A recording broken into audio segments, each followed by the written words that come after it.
রাতে সবাই ঘুমালে প্যাঁচাটা জাগত, কারণ সে জানত যাকে সে ভালোবাসে সে আর কখনো ফিরে আসবে না। পুরনো রেল স্টেশনের পরিত্যক্ত সিগন্যাল টাওয়ারে থাকত সে।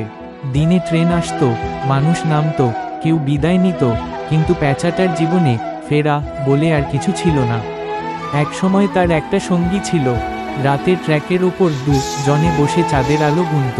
সিগন্যালের লাল সবুজ আলোতে তারা ভবিষ্যৎ কল্পনা করত। এক রাতে ঘন কুয়াশা, সিগন্যাল লাল ছিল, তার সঙ্গী উড়ে নেমেছিল লাইনের কাছে একটু খাবারের খোঁজে। ট্রেনের হর্ন শোনা গিয়েছিল, কিন্তু খুব দেরিতে। একটা শব্দ, একটা কাঁপুনি, তারপর শুধু নীরবতা। প্যাঁচাটা উড়ে এসেছিল, সে ডেকেছিল, কিন্তু শব্দ বেরোয়নি।